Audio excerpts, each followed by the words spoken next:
Please open your Bible in Matthew chapter 1, verses 18 to 25.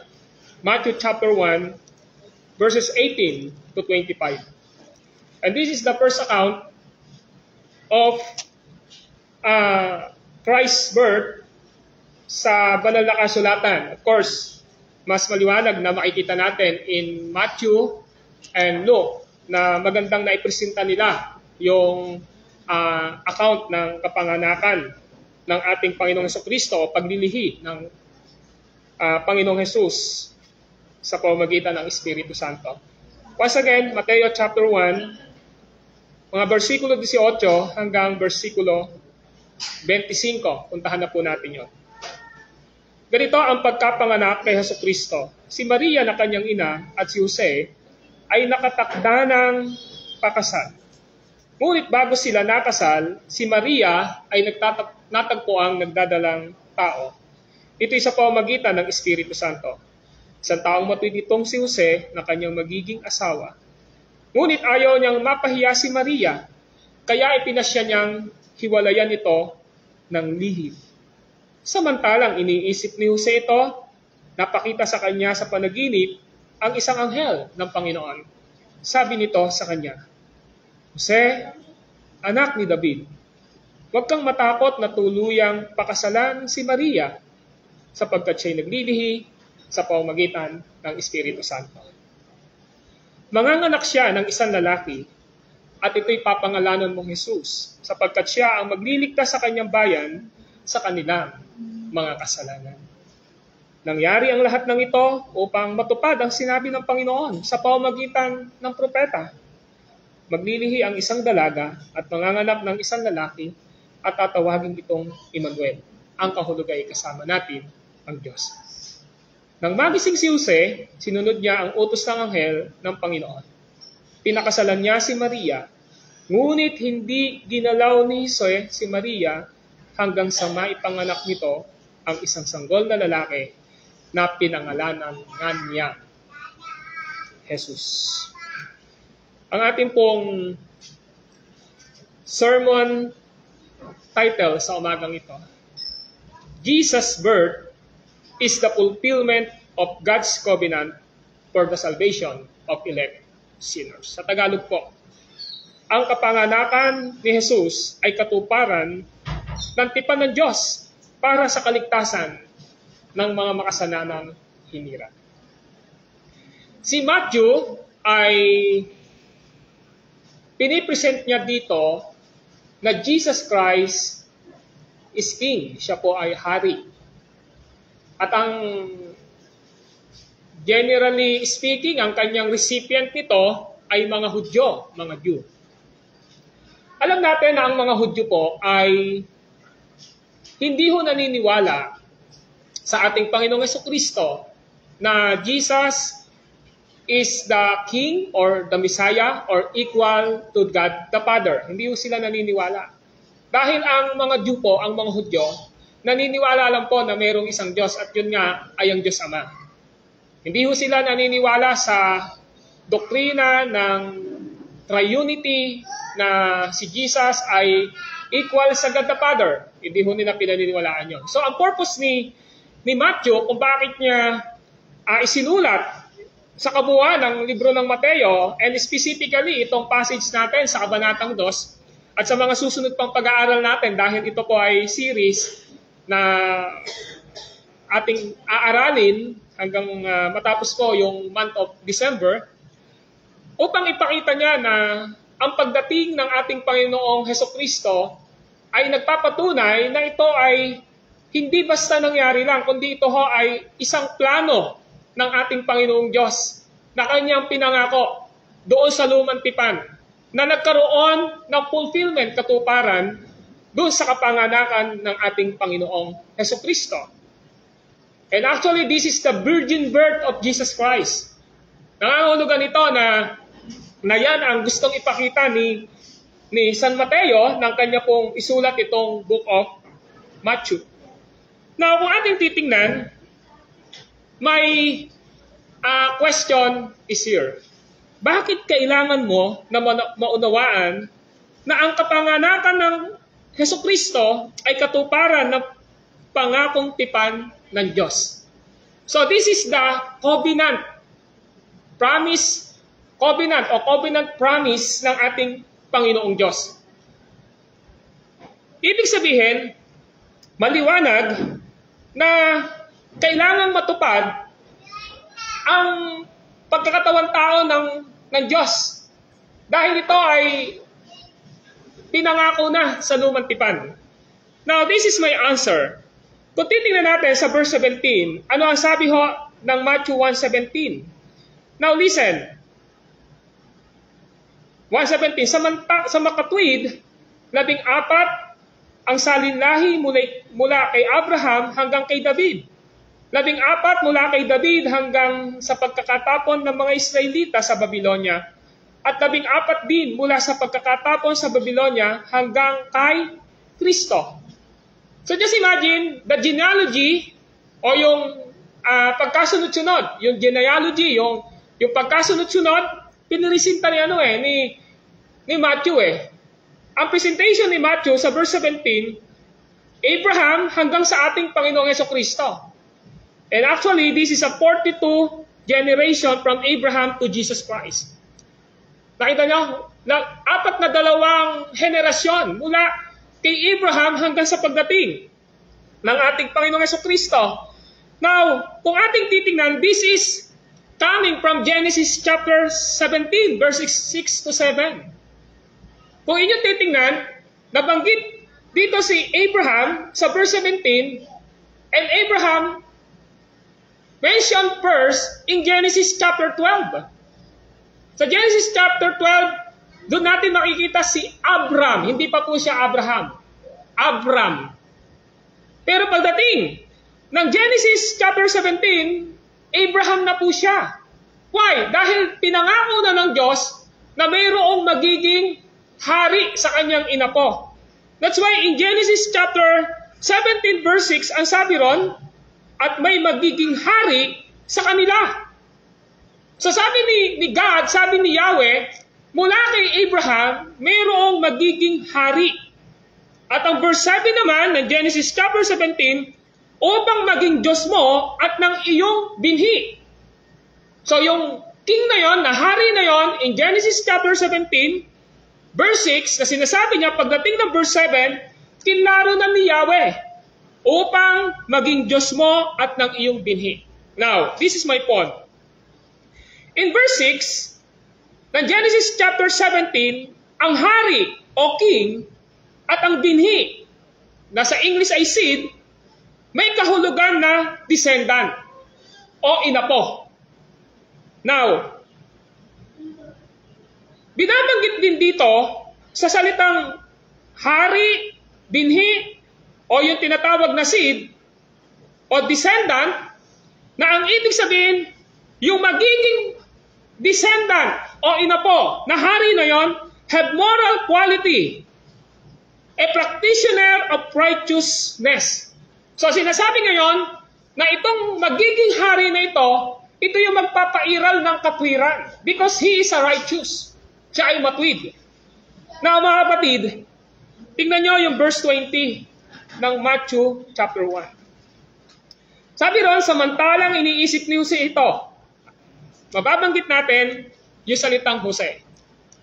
Mayroong sinabi ang angel sa kanya sa verse 20. Sabi gano'n, samantalang iniisip ni Jose ito, napakita sa kanya sa panaginip ang isang anghel ng Panginoon. Sabi nito sa kanya, Jose, anak ni David. So nakita nyo, Jose, anak ni David. Now, balikan natin ang verse 17. Kung inyong titingnan, si David binanggit sa verse 1, at pagdating naman ng verse 17 ng pagdandulo, binanggit na yung ating Panginoong Jesucristo. Of course, alam natin na hindi man biologically, na anak talaga ni Jose, ang ating Panginoong Jesucristo. Parang foster parent po sila di ba? So makikita natin dito yung pagpapatunay ng angel. Ang sabi ng angel, Jose, anak ni David. Alam niyo, mahalaga po ito yung salitang Jose, anak ni David, hindi mo pwede na ihiwalay natin si Jose na galing siya sa linya o sa lipi ni David. So, Jose, anak ni David. So, si David, si Jose, nasa angkan ni David. So, yun ang sinasabi doon. Now, nung sinabi ng angel, Jose, anak ni David, alam niyo, kapag tinignan natin sa Jeremiah chapter 23, verse 5, ang sabi ron, nalalapit na ang araw, sabi ni Yahweh, na pasisibulin ko mula si lahi ni David ang isang sangang matuwid, isang hari na buong karunungang maghahari.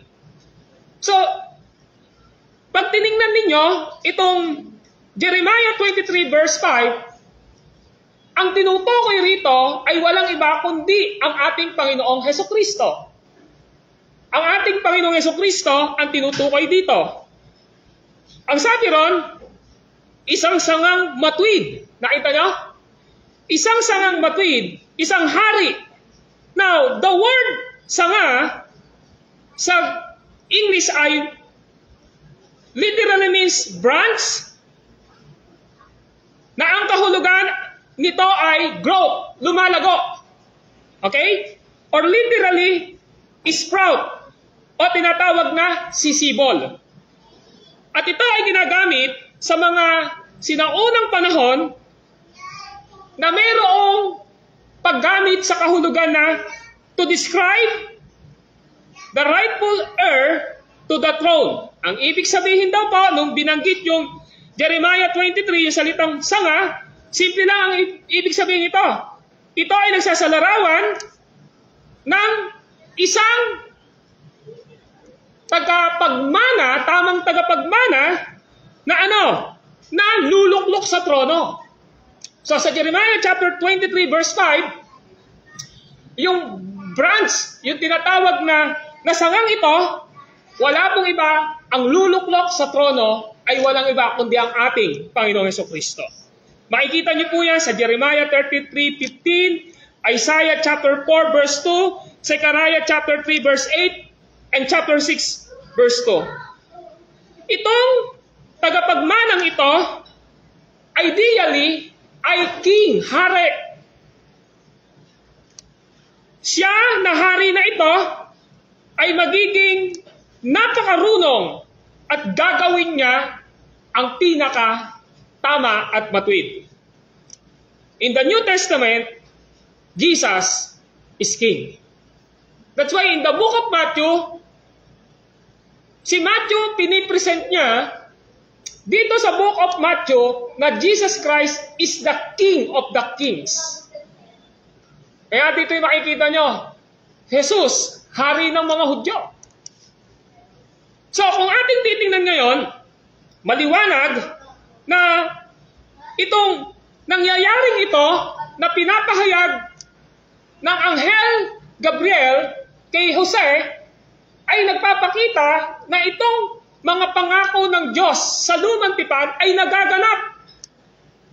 How many years ang gap nang isinulat ang account ng Genesis patungo ng Book of Matthew? Samantalang in the Book of Isaiah, hanggang sa pagkasulat o kapag kapanganak ng ating Panginoon Jesus, 700 years na po ang gap. So parang maguguluhan sana si Jose rito.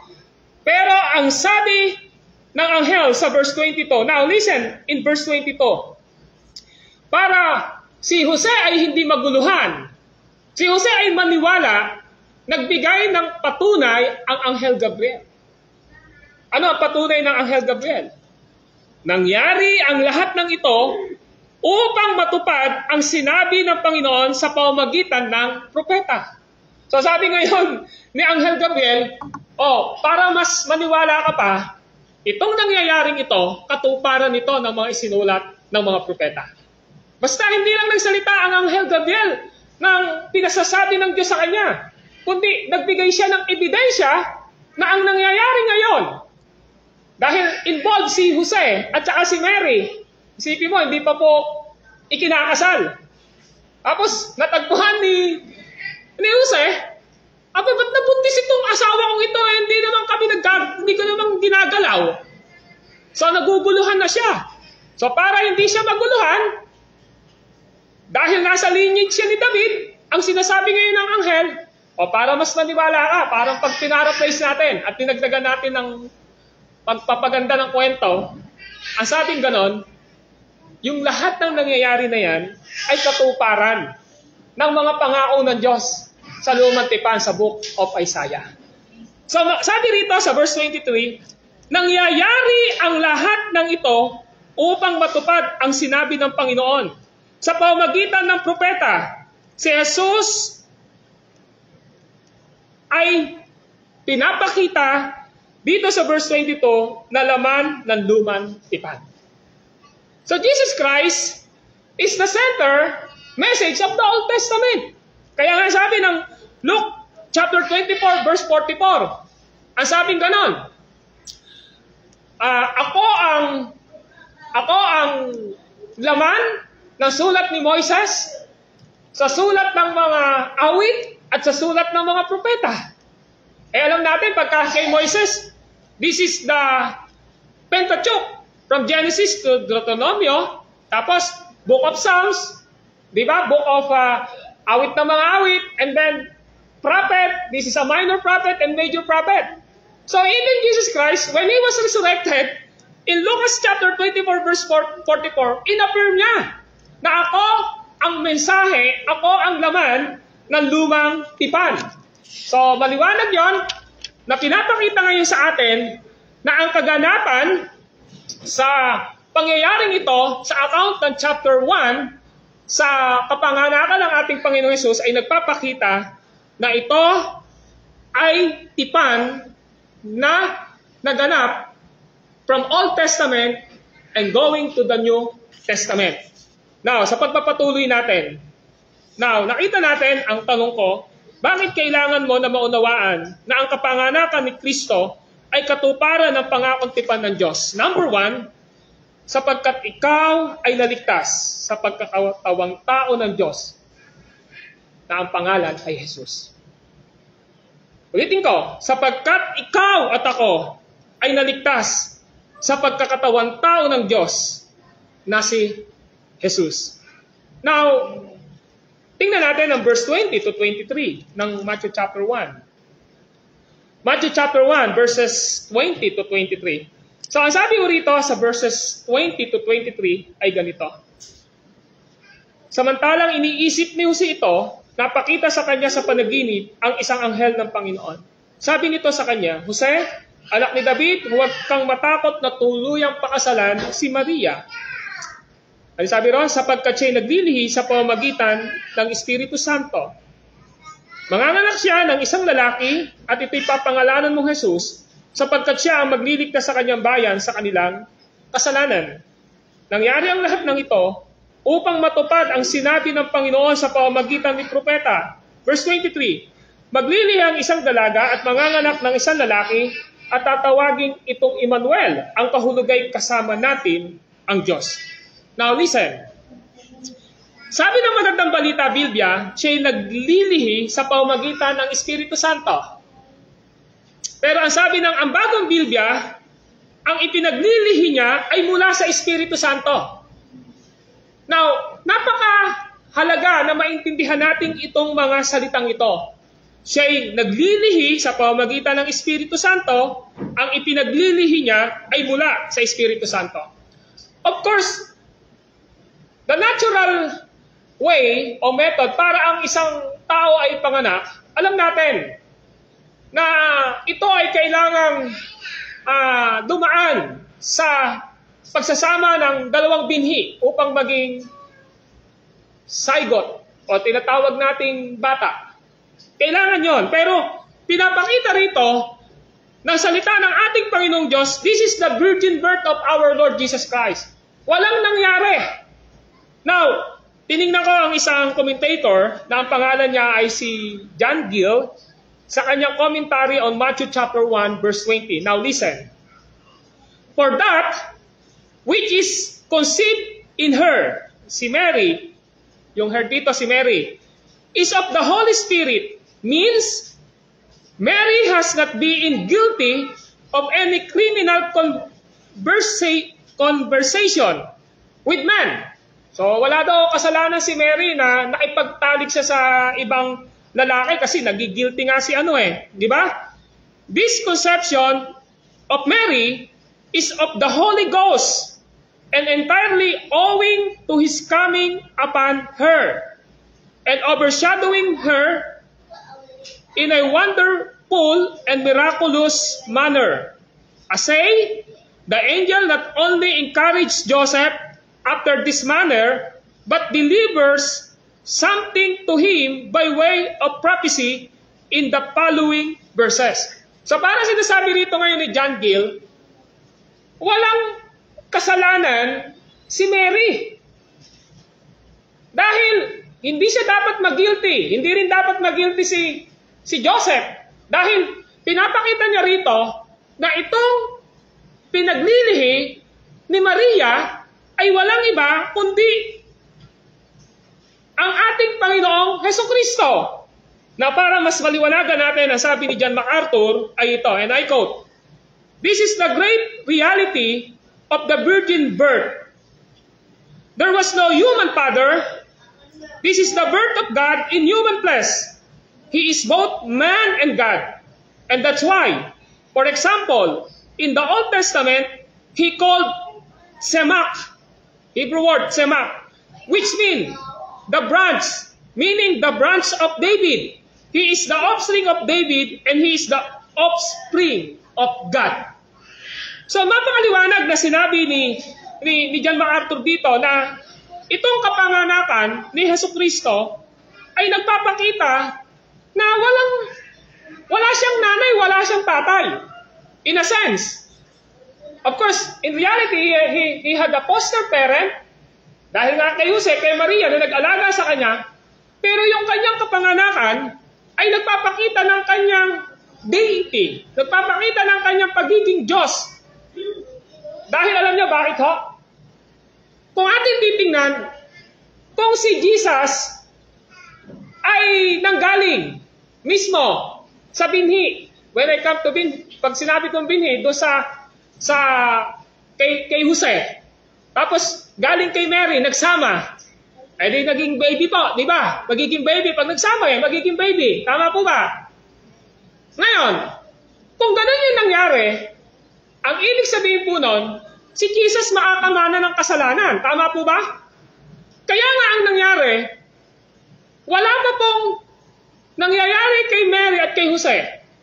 Hindi pa niya ginagalaw, kaya ang liwanag ho doon sa talatang 25. Ngunit hindi ginalaw ni Jose si Maria hanggang sa may panganak nito ang isang sanggol na lalaki na pinangalanang Jesus. Napansin niyo po? Pinapakita rito na even in the birth of Jesus Christ, He is sinless. Wala siyang kasalanan, wala siyang naman ng kasalanan. Galing kay Adan, galing kay Jose, galing kay Mary. Kaya nga ang nangyari doon, pinaglihi siya sa pamamagitan ng Espiritu Santo. Now, ito po ang sinasabi ng fulfillment ng Isaiah chapter 9 verse 6. Now, ano sabi ng Isaiah chapter 9 verse 6? Dahil sinabi ngayon dito ni Anghel Gabriel sa verse 23, maglilihi ang isang dalaga at manganganak kay Jose na galing kay Anghel Gabriel na yung promise ng Diyos sa Isaiah, the book of Isaiah, ay nangyayari na ngayon sa iyong kalagitnaan. Kaya kung titingnan natin, halimbawa, in Isaiah chapter 9 verse 6, He is called Wonderful Counselor, kamanghamanghang tagapayo, the mighty God, the Father. Siya ang Diyos na makapangyarihan na Ama at walang hanggan. This is referring to Jesus Christ. Kaya pinapakita na agad dito in verse 23, yung pangalang ilalagay, before na sabihin yung verse 21 na Jesus, Emmanuel, meaning God is with us. The word Emmanuel is two words, combined two words. The word El is God, and the word Emmanuel with us. Kaya nga, God is with us. So sinasabi ngayon ng Anghel Gabriel, Jose, itong pinapanganak mong ito, Diyos ito na nagkatawang tao. Now, makikita natin ngayon dito, and so Joseph was to know that he had no fear in taking Mary. Sinasabi ngayon ng Anghel Gabriel, Joseph, huwag kang matakot na tuluyang pakasalan si Maria. Di ba yun na sinasabi? Why? Sinasabi niya, sapagkat siya ay naglilihi sa pamamagitan ng Espiritu Santo. Para ang nangyari po, ito po yung bahay-bata ni Mary.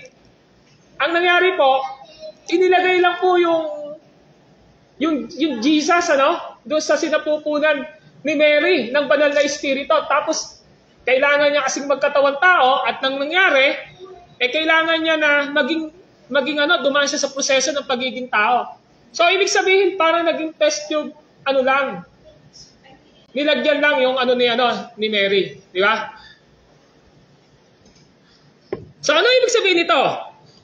Mahalaga na naiintindihan natin na kaya pala, pinaglihi siya sa pamamagitan ng Espiritu Santo kasi nga, pinoproteksyonan ang kanyang pagiging Diyos. Tama po ba?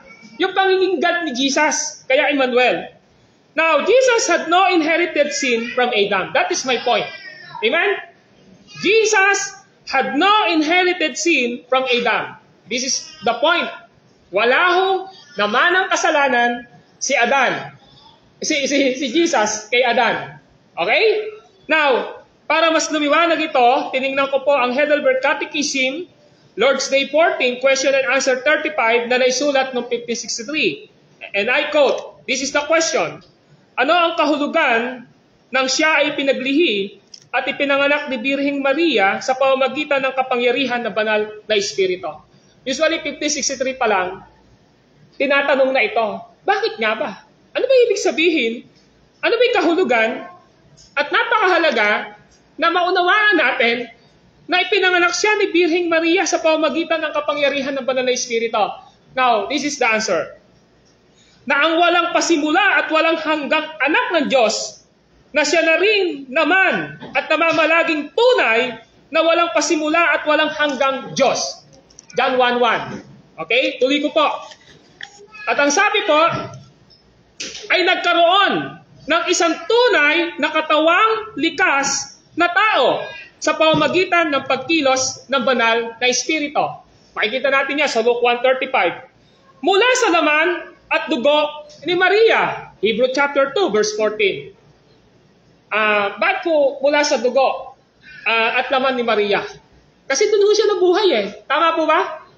Doon siya nabuhay So, kung bakit dugo at laman ni Maria, kasi nga, yung conception, yung pagka-conceive kay Jesus Christ sa sinapupunan ni Mary, of course, saan siya talaga dapat lumaki? Di siyempre, kung ano din yung kinakain ni Mary, yun din yung pumupunta sa kanya. Tama po ba? Kung ano yung iniinom ni Mary, yung dugo ni Mary, siyempre, magkaisa sila ng umbilical cord, di ba? Magkaisa sila noong time na yon. So, ano pa yung sabi? Upang siya manggaling sa lahi ni David, nakita natin yan, at sa lahat ng bagay ay tulad nating mga kapatid, Hebrew 2:17, maliban sa kasalanan, Hebrew 4:15. Jesus Christ is sinless, pero He became man. So ngayon, this is the point. It appeared the deity of Jesus Christ as John 8:58. Ito ay nagpapakita at nagpapatunay na si Jesus ay Diyos. Paliwanag po yan sa John 8:58. It also affirmed the sinless humanity of Jesus Christ according to Hebrew 4:15. He is a sinless. Now, listen. Sa kanyang pagkakatawang tao, wala siyang kasalanan. Why? Because Jesus Christ is God. Ngayon, tingnan natin. Yun yung nagpapatunay na ang ipinaglilihi ni Maria na sinabi ni Anghel Gabriel kay Jose ay maliwanag sa verse 23. Na ang sabi, maglilihi ang isang dalaga at manganganak ng isang lalaki at tatawagin itong Emmanuel, ang kahulugay kasama natin ang Diyos. Who is Jesus? Sino yung baby Jesus na sinapupunan ni Mary? God po na nagkatawang tao. Now, listen. Kung hindi po ba Diyos yung ipinaglilihi ni Mary na Jesus na pinangalan ng Emmanuel, pinatunayan ni Mateo na ang pinakamatalinong tao sa panahong iyon ay sumamba at nagbigay ng lahat ng mahalagang bagay sa Jesus na ito ng kanilang natagpuan. Now, in the book of Matthew chapter 2, makikita natin sa verse 10 ay ang ganito. Matthew 2:10. Gayon na lamang ang galak ng mga pantas nang makita ang tala. Verse 11. Pagpasok sa bahay, nakita nila ang bata. Of course, the word bata, it is referring maybe that Jesus is pababa ng 2 taon. Pababa ng 2 taon kasi pagdating po doon sa ibang talata, pinapatay po kasi ni Herodes ang 2 taong mga bata pababa mula nang nakita ang tala. Okay? Pero ito yung gusto ko ipakita sa verse 11. Pagpasok sa bahay, nakita nila ang bata sa piling ng kanyang inang si Maria. So ang object po ni Matthew ay ipakita si Jesus, hindi po si Mary. Okay? Now, lumapit sila at nagpatira pa at sinamba ang bata. Now, hopefully, sa susunod na Sunday, titingnan natin itong mga Magi na ito. Sino ba sila? Napakatatalino po nila. Kaya nga tawag sa kanila, wise man. Di ba? Kaya nga meron isang dating sa school, mago. Di ba? Ibig sabihin, wise man. So, lumapit sila at nagpatira pa at sinamba ang bata. Kung titingnan mo, mga wise man ito, bakit kailangan nilang sambahin ang bata? Alam nyo, kahit po si Herodes, nagsabi din na sasambahin niya, bagamat sa kanyang motibo, hindi naman talaga. Tingnan nyo ang sabi doon sa verse 8, nung kinumisyon ni Herodes yung mga wise men, sa chapter 2 verse 8, at pinalakad niya sila patungong Bethlehem, matapos pagbilinan ng ganito, humayo kayo at inyong hanaping mabuti ang sanggol. Sanggol po, kapag inyong natagpuan, ibalita ninyo sa akin upang ako may makasamba sa kanya.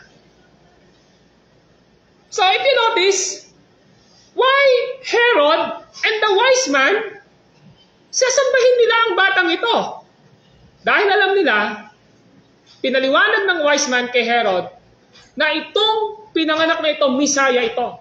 Tagapagligtas ito. Meaning, if you are Messiah, sinasabi ngayon ng mga wise men na ito, ang Messiah, hindi pwedeng tao. Ang Messiah, ang tagapagligtas, ay dapat Diyos na magkakatawang tao. At napakaganda na sinabi ngayon doon sa talatang 11 ng 2 bahagi. Binuksan nila ang mga sisidlan at inandog sa kanya ang dala nilang ginto, kamanyang at mira. Kanino inihandog? Hindi ko kay Mary. Sa baby Jesus, sa batang si Jesus. So, maliwanag, mga kapatid, na ang pinanganak, na ang pangalan ay Jesus, na ang pinangalan ng Emmanuel, ang Diyos ay nagkatawang tao, nag-incarnate ang Diyos. So ngayon, kung ang isang relihiyon o ang isang tao ay magsasabi na si Jesus ay hindi Diyos, kontra po ito sa tinasabi sa virgin birth ng ating Panginoong Jesus. Dahil tinuturo ng Biblia ang dapat na maging tagapagligtas ay Diyos na magkakatawang tao. Now, Emmanuel is referring to the deity of Jesus Christ. But the word Jesus is referring to His humanity, sa kanyang pagiging tao. Kaya ito'y titingnan natin. Ang pangalang Jesus ay nagbuhat sa Diyos. Ano ang sabi ng verse 21? Ng chapter 1 ng Mateo? Manganganak siya ng isang lalaki at ito'y papangalanan mong Jesus sapagkat siya ang magliligtas sa kanyang bayan sa kanilang kasalanan. So, pansinin natin, the word Jesus in the Greek word is Isus. Sabi ng iba, Isus Mar Joseph. Pero pagka nagugulat, sinasama si Maria at saka si Joseph. Isus Mar Joseph, kang gano'n, kasi nga, pamilya daw. Jesus, Mario, Maria at Joseph. Pero alam nyo, yung Isus dito, Jesus, literally means Jesus, the Son of God. Jesus, the Savior of mankind.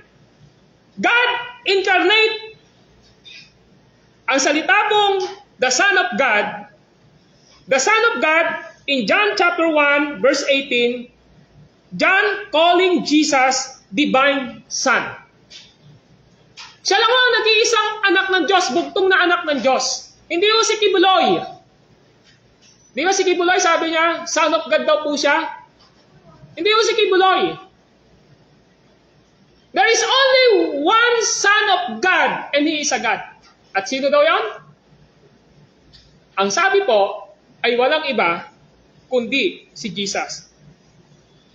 In declaring that the eternal Word took on flesh, dwelt among us, John identified Jesus as the only Son from the Father in verse 14.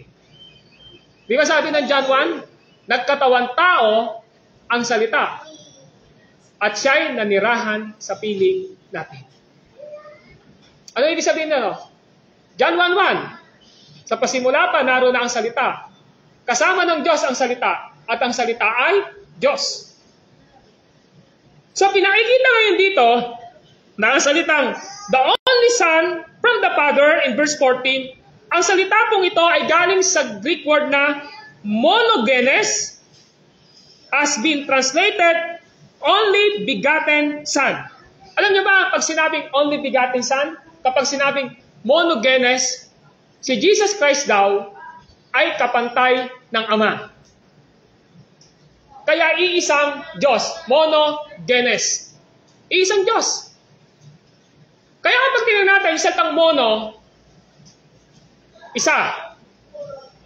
Genes, genes. So, isang Diyos sa katangian. Monogenes. So, kaya kapag tinignan natin, maliwanag na tinuturo at pinakikita sa atin ngayon dito na ang salitang Jesus ay nangangahulugang the Son of God, equal to the God the Father, tagapagligtas ng mga hinirang sangkatauhan ng ating Panginoong Diyos. Ang Diyos ay nagkatawang tao. Sa Hebrew word po, ang salitang Isus ay Yehoshua. Yehoshua. Dito galing ang salitang Joshua. Okay? Na ang ibig sabihin po ng salitang Yehoshua o ng Isus, this is the name of God, Jehovah. The prefix name of letter J-E is prefix name of Jesus. Kaya ang salitang Jehovah ay nangangahulugang Jesus save. Taon niyo punto natin dito? So, hindi pala magkaiba yung salitang Jehovah na Jesus save at yung salitang Jesus na tagapagligtas. Because the meaning of the word Jesus o Jesus in verse 21, Savior. Sabi ng iba, nagtanong ako, ano ba ibig sabihin ng salitang Jesus? Pangalan daw ni Jesus yon. Eh yung Kristo, aplido daw. Yeso Kristo. Hindi ho. Hindi ho. Yung word na Jesus, yun yung ibig sabihin nung nagkatawang tao si Jesus, kailangan niyang mamatay sa cross upang maging Savior ng lahat ng ibinigay ng Ama sa Kanya. Kaya nga, kung gagamitin niyo yung salitang Jehovah, ang ibig sabihin, Jesus save po yun. Pag sinabi niyo ang Jesus, tagapagligtas. So mga kapatid, ang ibig sabihin po nito ay maliwanag. Wala pong ibang tagapagligtas sa silong ng langit na ibinigay ang Diyos, kundi ang pangalang Jesus. Gawa chapter 4, verse 12. Ano sabi ng gano'n ng Gawa chapter 4, verse 12?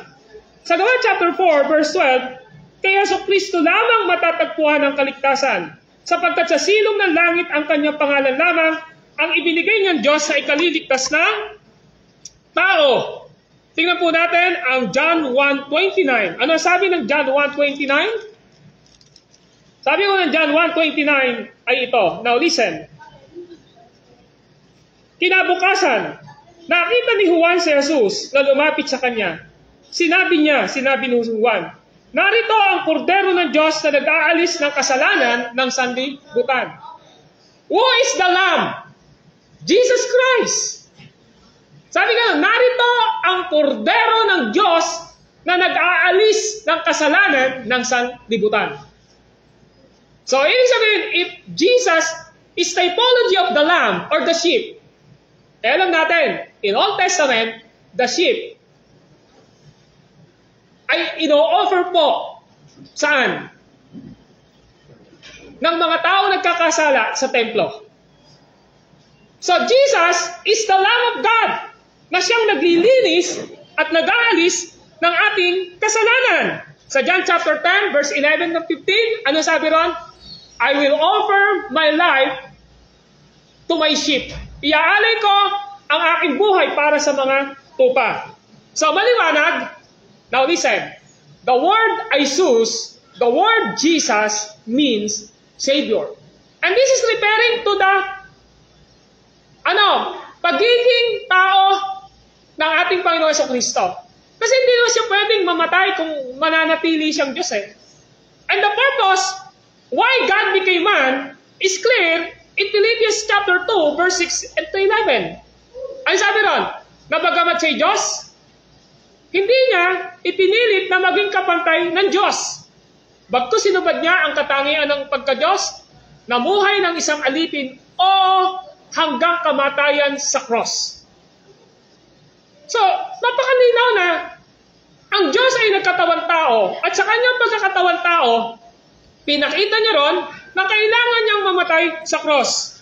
So sabi po ng Heidelberg Catechism, Lord's Day 11, question and answer 29 ay ito. Now listen, bakit tinawag ang anak ng Diyos na Jesus na ang ibig sabihin tagapagligtas? Now this is the answer.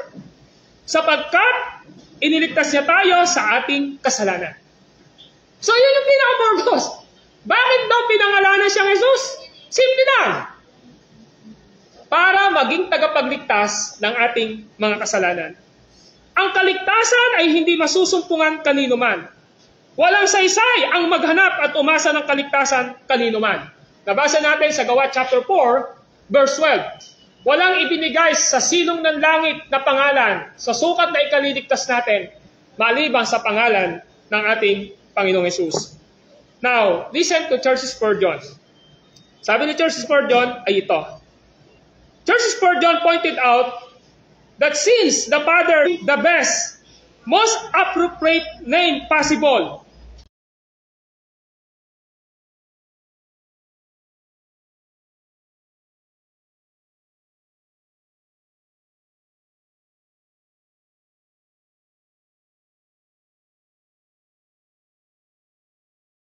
to save sinner, and this constitute the ground of our appeal to God for salvation.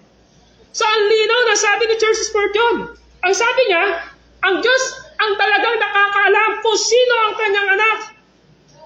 Sa kanyang pagiging perfecto, ang sabi niya, binigay niya ang pinakamainam na pangalan sa kanyang bugtong na anak. Ba't nga ba hindi na lang pinangalanan siyang Fernando? Di ba? Bakit Jesus? Oh, napansin niyo po ba? Bakit Jesus? Kasi ang Diyos, ano yung dapat na ipangalan sa kanyang anak. So, yung binigay ng Ama na Jesus sa pangalan ng kanyang anak, nagpapakita ito, the name Jesus means Savior. Ang kahulugan nito, ang gagawin talaga ni Jesus, bakit siya nagkatawang tao? Kinumisyon siya ng Ama upang tagapagligtas. Yun yung kanyang misyon. Bakit siya nagkatawang tao? The mission of Jesus Christ, why He became man, and His name is Jesus, ang kanya pong gawain ay tagapagligtas. Eh kung tagapagligtas siya, from birth to his death. Tama po ba? Ang purpose talaga, bakit siya pinanganak? Kailangan niyang mamatay sa cross. Yun po ang katotohanan. Napansin niyo? Ang kanyang kapanganakan, ang pinaka-purpose nito, kailangan niyang mamatay sa cross. At ang kanyang kamatayan sa cross na yon ay nagpapakita na ang lahat ng ibinigay ng Ama ay kanyang ililigtas at bibigyan ng buhay na walang hanggan. That is the purpose of Christ's birth. Nothing else, nothing more. Amen po ba, mga kapatid? So kaya sinasabi niya ngayon dito, ito yung kailangan natin sa ating buhay. Ang kailangan natin sa buhay natin ay walang iba when it comes to our salvation, nananaig sa ating mga puso't kaisipan ang salitang Jesus. Ang salitang Jesus. Amen po ba? Ang salitang Jesus ay dapat na maliwanag sa atin. The word Jesus, Savior. The word Emmanuel, God is with us. So ano yung pinapakita nito? This is the true nature of Jesus Christ. Sa kanyang pagiging isang persona, meron siyang dalawang katangian. He is a God and He is a man. At kapag yan ang pinanampalatayanan natin, mga kapatid, maliwanag sa atin ang purpose ng kapanganakan ni Jesus.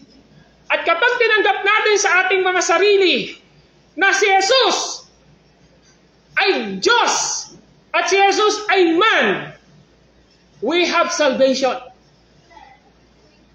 And certain sa ating buhay na tayo ay totoong nakinabang sa kapanganakan ni Jesus, sa kanyang kamatayan, sa kanyang pagkabuhay, sa kanyang pag-akyat sa langit. Lahat tayo ay nakinabang dahil ito ang biyaya ng Diyos sa ating mga buhay. So, kung ang ibang mga religion hindi naniniwala kay Jesus na Diyos siya, ito ang pinakamatibay na ebidensya na si Jesus ay Diyos, Emmanuel. Ito rin ay ebidensya na si Jesus ay man dahil kailangan niyang mamatay sa cross as Jesus. So mga kapatid, yung katuparan ng sinabi ng Diyos sa pamamagitan ng propeta, balik tayo chapter 1, verse 22 to 23. Nangyayari ang lahat ng ito upang matupad ang sinabi ng Panginoon sa pamamagitan ng propeta. Maglili ang isang dalaga at manganganak ng isang lalaki at tatawagin itong Emmanuel na ang kahulugan kasama natin ang Diyos. So Emmanuel means God is with us. The word Emmanuel is the title applied to the Messiah. Ang salitang Messiah po, Christ po ito. Alam niyo po ba, ang salitang Christus meaning Messiah.